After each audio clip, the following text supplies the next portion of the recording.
With Across the Spider-Verse releasing soon and the trend of multiverse crossovers showing no signs of stopping soon, Fourth Snake, Diego Rivera, Panels to Pixels, and yours truly are delving into the history of Spider-Verse and showing you the ups and downs of the concept. Even though I didn't love the Ultimate Spider-Man animated series, I did make sure to point out that its attempts at adapting the Spider-Verse concept were some of my favorite episodes of the show. It always felt like Ultimate excelled more at crossovers and less on developing its main cast members. So you can bet a whole 4-episode arc devoted to nothing but crossovers is where its strengths really shine. In the first episode of the arc, Spidey finds out that Green Goblin is planning to steal the DNA of the other Spider-Man variants in the multiverse for nefarious purposes. Possibly clones. Hopefully not. He forcefully turns Electro into a power source and goes on his way with our hero in tow to, well, fail at stopping him like 6 consecutive times like an idiot. But there's no story if he's too competent, so we gotta let it slide like slide. I like to show Spider-Verse more than a lot of the comic versions because it keeps a tight grasp on Peter being the main character and the focus of the adventure. I always felt like the comic events started to include too many characters at once and collapse under the weight because there was like too many Spider people to keep track of in one image. Plus, it's really straightforward that Spidey is going from universe to universe and meeting one variant at a time instead of walking into a room with like 90 of them and most of them are in the same outfit. Over the arc, he goes to 2 universes per episode, and sometimes the art style will change drastically. Sometimes it's pretty subtle. Hi, fella. According to protocol, this is the part where we're supposed to fight. But that seems inane, predictable, and a waste of resources. So, let's not and just say we did. Just hang on and keep low. And don't worry, I've been doing this a little longer than you.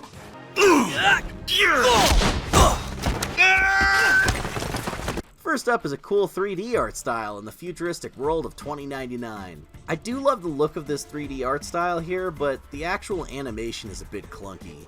Sometimes the moves don't translate well between shots. Like, I'm not understanding the poses here, and this just feels a little stiff.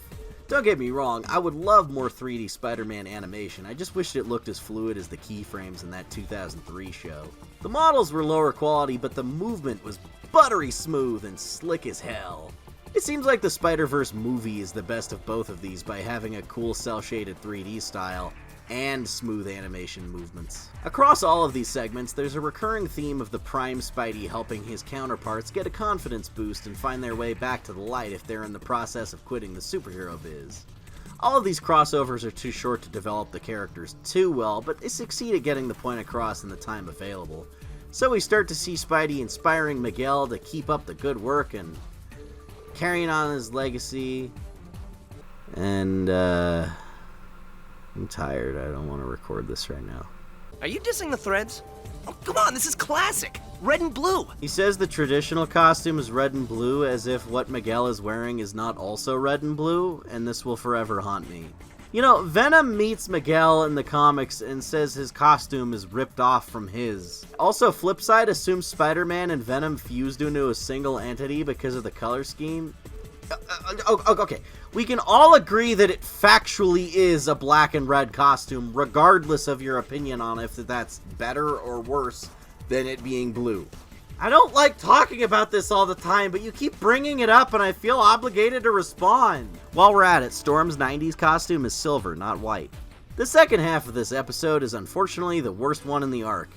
Instead of using Mayday, they create a Spider-Girl that's just a gender-swapped version of Peter in a universe where every person is the opposite gender. And the costume. A boy pretending to be Spidey? Now I've seen everything. Boys can't be Spider-Girl. You'll just hurt yourself. I'll hurt... what?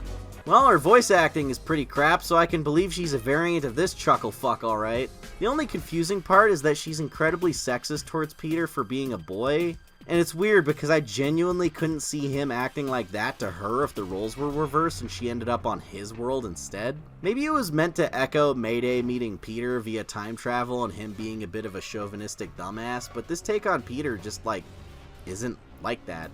He's a lot of annoying, irritating, punchable things, but a meninist is thankfully not one of them. I'll give them points for their alternate world's Green Goblin being a more traditional one with gadgets and a costume instead of the green skin mutated version from the Ultimate comics. Hey, this is pumpkin bombs. There's not a single pumpkin bomb anywhere else in this whole show. Next episode! The Noir Crossover is decent, with Peter teaching that Spidey to be less of a loner and allow his cast of side characters back into his life again. Though they don't do much with the art style other than making it black and white. The episode gets more colorful and creative when he meets Spider-Ham. I dig the exaggerated toony look of this world and the more slapstick physics. They even got a few references to the other superheroes in the Spider-Ham world correct, like Iron Mouse and Captain America. Though they goofed on Spider-Ham's costume and his origin of being a spider bitten by a radioactive pig. I think that's infinitely funnier, and I'm glad the movie got that right. In my initial video of this series, I complained that Ultimate Spidey never mentioned that he was a pig once too to Ham. But it turns out he does, and I just missed that line somehow. I've even walked a mile in your hooves that time Loki turned me into a pig. What? It's 125 episodes to keep track of. It's okay though, because it spurred a lot of comments to correct me and boosted video engagement. So I've elected to get something minor incorrect in every video to help the channel grow. Next up is Spider Knight in Medieval Deadland, voiced by former Spider-Man voice actor Josh Keaton. Other than the novelty of the returning Spidey voice actor from a previous cartoon, there's not much to say here. I guess Medieval Doc Ock is kinda cool. The big selling point of this episode is actually the latter half when Brooklyn Spider-Man shows up. I'm just gonna start calling him Brooklyn Spider-Man to shut up you dorks inhaling pure copium thinking he's not Spider-Man 2. And I'll double down on this too. Calling him Kid Arachnid is stupid, and if you prefer that, then you're stupid too, and you should eat your own hands for sustenance. So I can't see you type such tomfoolery anymore. You can't post the same irritating bad opinion over and over with two hook hands. You fuck. This segment with Brooklyn Spidey is where I felt like the Spider-Verse movie started taking notes the most.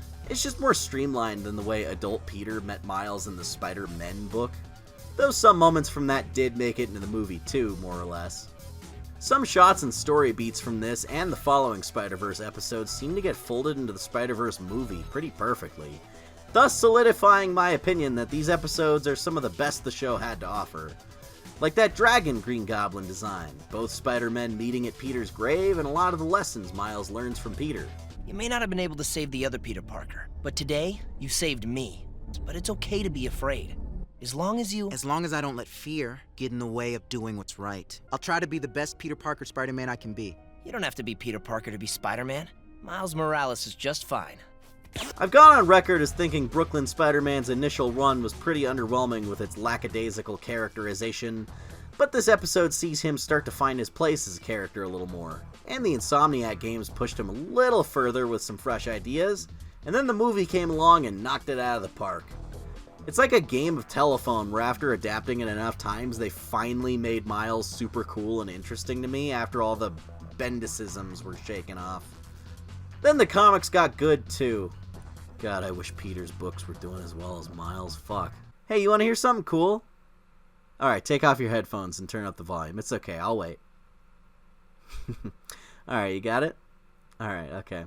Xbox off, Alexa off, PlayStation off, Siri shut down, Cortana off. Okay, Google, how to remove genital warts. The four-parter comes to a close when Goblin and Spidey make it home to their original universe. We learn Goblin's master plan was to use the spider DNA to give himself a massive power boost, at the cost of turning into a giant gross tarantula thing. Plus, he figures out Peter's secret identity from all the obvious clues that this brainlet has left along the way. Wait a minute. Peter Porker sounds kind of like...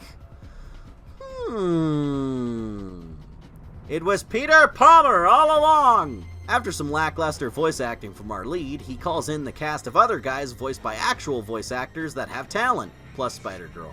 We get a semi-decent final fight with Electro where the characters get to play off each other well and act as a team, and it's pretty nice. As far as adaptations of comic arcs go in this show, it really doesn't have anything to do with the comic Spider-Verse, which is funny because apparently this same version of him appeared there too. He even ended the comic by hinting at his own Spider-Verse in the future, which implies that happened before this arc in the show, but the show itself doesn't acknowledge it. Much like how Insomniac Spider-Man will never mention Spider-Geddon. It was just an adjacent universe! It's not the same Ultimate Spider-Man from the cartoon, it's like another universe that was created 12 inches to the left. It's like how Spider-Man Unlimited can be killed by Morlun and show up in Spider-Geddon and the new movie. There's an unlimited number of Drake Bell Spider-Mans all telling the same terrible jokes across the multiverse. Maybe even one voiced by a better VA? But we'll save that one for tomorrow. I always get mad at YouTube for not putting my videos in the subscription box because people will comment, "Finally, Xavier uploads again after all these years," not knowing 3 other videos came out within the last month already. So maybe that stupid bell icon thing will help you remember I exist. If you want other ways to support the channel, you can always go hit up that Patreon for early videos and exclusive stuff because it's just $1. I'm not kidding, it's only $1. Isn't that cool? If everyone who watched this video donated $1 a month, I'd be able to afford a house for myself, so that would be really cool.